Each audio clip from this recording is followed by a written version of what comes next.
Hello guys, നാളെ UFC 312. UFC 312 Strickland versus DDP second match. അവർ തമ്മിലൊരു റീമാച്ചാണ് നാളെ ഉണ്ടാകാൻ പോകുന്നത്. ഫസ്റ്റ് മാച്ച് നമ്മളെല്ലാവരും കണ്ടാണ് UFC 297 DDP ഒരു സ്പ്ലിറ്റ് ഡിസിഷൻ വിന്നിലൂടെ സ്ട്രിക്ലൻഡിനെ പരാജയപ്പെടുത്തി. പക്ഷേ ആ വിന്നിൽ ആരും തൃപ്തരായിരുന്നില്ല. കാരണം സ്ട്രൈക്കിങ് നോക്കുകയാണെങ്കിൽ ഏകദേശം 40-ന് മുകളിൽ സ്ട്രൈക്ക് സ്ട്രിക്ലൻഡ് കൂടുതൽ ചെയ്തിട്ടുണ്ട്.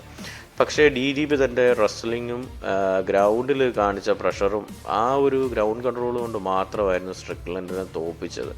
ഒരു 6ഓളം ടേക്ക് ഡൗൺ അദ്ദേഹം നടത്തി. പക്ഷേ സ്ട്രിക്ലൻഡ് ആകട്ടെ ഫസ്റ്റ് റൗണ്ടിലും ലാസ്റ്റ് റൗണ്ട് 5th റൗണ്ടിലും വളരെ നന്നായി തന്നെ തൻ്റെ ജാബുകളിലൂടെ DDPയെ വെള്ളം കുടിപ്പിച്ചു എന്ന് വേണം പറയാൻ.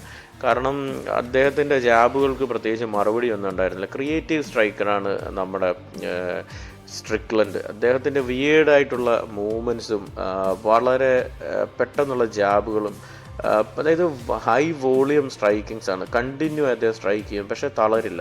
പക്ഷേ DDP അങ്ങനല്ല. അദ്ദേഹം ഒരു മിക്സഡ് മാർഷൽ ആർട്ടിസ്റ്റാണ്.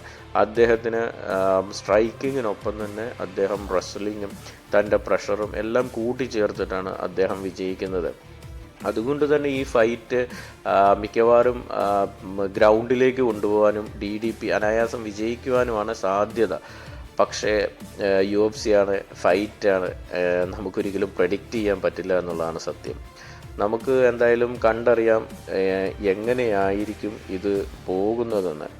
പക്ഷേ ഇത്തവണ നമ്മുടെ സ്ട്രിക്ലൻഡ് ഡുപ്ലസിയോട് ചോദിച്ചിരുന്നു, നിങ്ങൾക്ക് സ്ട്രൈക്ക് മാത്രം 5 റൗണ്ട് സ്ട്രൈക്ക് ചെയ്യാൻ മാത്രം ധൈര്യം ഉണ്ടോയെന്ന്. പക്ഷേ അദ്ദേഹം കൊടുത്ത മറുപടി എന്ന് പറഞ്ഞു കഴിഞ്ഞാൽ വാക്കൊന്നും കൊടുത്തിട്ട് ഇങ്ങനെ മാത്രമേ ഫൈറ്റ് ചെയ്യൂ എന്നൊന്നും പറഞ്ഞു വരുന്ന ഒരാളല്ല. ഞാനൊരു ഫൈറ്ററാണ്, ഞാൻ ജയിക്കാൻ വേണ്ടിയാണ് കളിക്കുന്നത്, ഞാൻ ജയിക്കുവാനായി എന്ത് ചെയ്യും. അതിനർത്ഥം അദ്ദേഹം സ്ട്രൈക്ക് ചെയ്യുന്നതിനേക്കാൾ കൂടുതൽ റെസ്ൽ ചെയ്യാനായിരിക്കും സാധ്യത. അങ്ങനെയെങ്കിൽ ഇതൊരു സബ്മിഷനിലേക്കോ TKയിലേക്കോ ഗ്രൗണ്ട് ആൻഡ് പൗണ്ട് TKയിലേക്കോ പോവാൻ സാധ്യതയുണ്ട്. കഴിഞ്ഞ തവണത്തെ പോലെ അദ്ദേഹം സ്ട്രൈക്ക് ചെയ്യാതിരിക്കുകയാണെന്നുണ്ടെങ്കിൽ.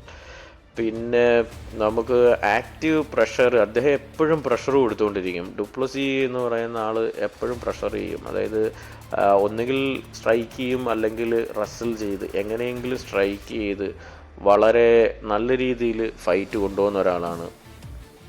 അപ്പോൾ നിങ്ങളുടെ വ്യൂസ് ഇതിലെന്താണെന്ന് പങ്കുവെക്കുക.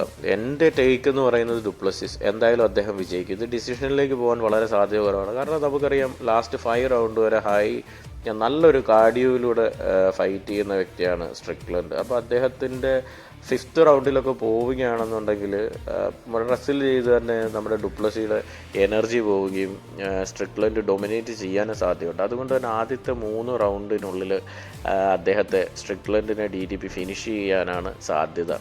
എൻ്റെ ടേക്ക് അതാണ്. എന്താണ് നിങ്ങളുടെ അഭിപ്രായം?